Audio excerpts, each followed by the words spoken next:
Have you ever noticed how some of the world's biggest brands seem exactly the same no matter where you are, while others feel completely different from one country to the next? Well, today we're going to pull back the curtain on the secret strategies behind that choice. It all kind of starts with a question like this. If you go to a McDonald's in the Philippines, you can order mixed spaghetti. But, try asking for that in Paris or New York, you're probably just going to get a weird look. So why is that? And hey, it's not just a McDonald's thing. Over in China, KFC sells congee. That's a type of rice porridge for breakfast, and even these sweet taro pies. I mean, these are massive, iconic brands, right? So why aren't they just the same everywhere? The answer lies in two totally different ways of thinking. See, it really boils down to this choice. On one side, you've got standardization. That's where you have the same product, the same ads, the same vibe everywhere on Earth. It's super efficient and builds a really strong, consistent brand. But the risk is you might seem a little out of touch. Then on the other side, you've got adaptation. This is all about changing things up to perfectly fit in with the local culture. It helps you connect on a deeper level, but you got to be careful not to lose what makes your brand, well, your brand. And this isn't a decision companies make overnight. It's a whole journey. You can almost picture it like a ladder. A company's journey to becoming a global player usually happens in about 5 key stages. So, they start on the first rung, stage 1, totally focused on their home country. Then, maybe they dip their toes in the water with stage 2, exporting. By stage 3, international, things get more serious. Stage 4, multinational, is where they start thinking about different regions having totally different plans. And then right at the top, stage 5, they go fully global. They see the whole world as one big single market. So how do they actually manage that climb? Well, they use what's called the marketing mix, or you might hear it called the 7 Ps. Think of these as the dials and levers a brand can pull to fine-tune their strategy for any country they go into. And here they are: product, price, place, promotion, people, process, and physical evidence. For every single one of these, a company has to ask itself that big question. Do we standardize this for everyone, or do we adapt it for the locals? Let's look at a couple of real-world examples. So let's take that first P, product. Samsung is a great example. You can buy the same Galaxy smartphone model pretty much anywhere in the world. That's standardization. But the software inside is often tweaked for different regions, with different apps pre-installed. That's adaptation. Or how about place, which is really just a fancy way of saying, how do you get your product to your customers? In China, getting things delivered fast is everything. So Starbucks didn't just wait for people to come to their stores.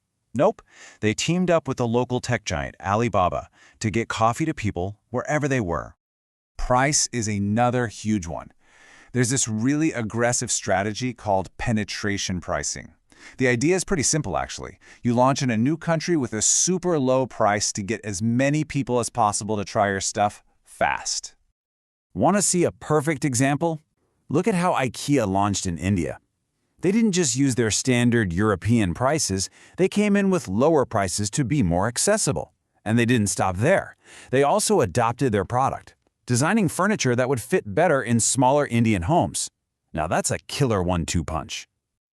So this brings us right back to the big question, the core conflict that every single global brand has to wrestle with. Do you stay the same everywhere, or do you become a chameleon and blend into every new place you go?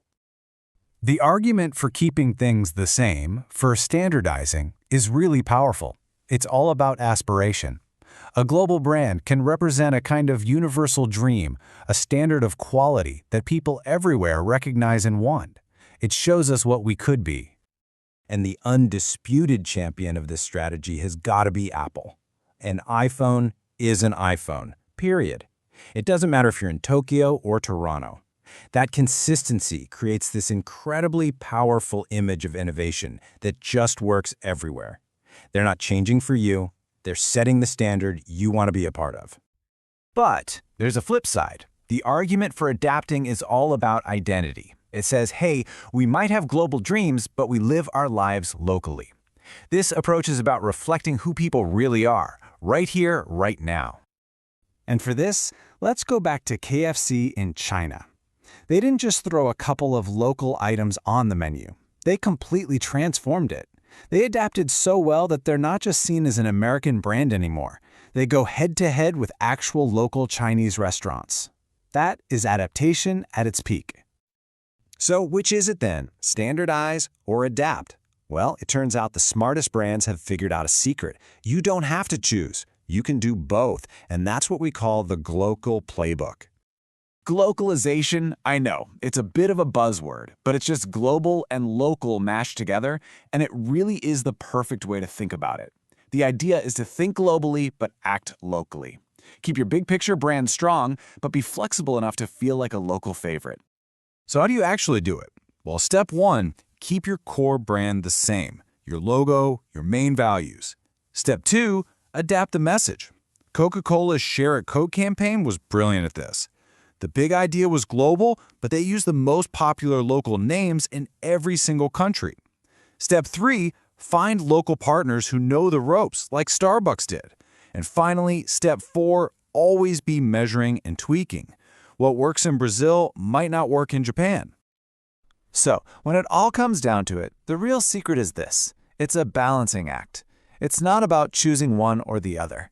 It's about having a brand that's so strong and consistent at its core that it can afford to be flexible and feel relevant to people everywhere. Which leaves us with a really fascinating question for the future. As our world gets more connected, and as tech like AI makes it easier than ever to understand tiny details about every local market, what's going to happen? Will brands use all that data to become even more standardized, or will they become hyper-local with a million different variations? The balancing act, it seems, is only just beginning.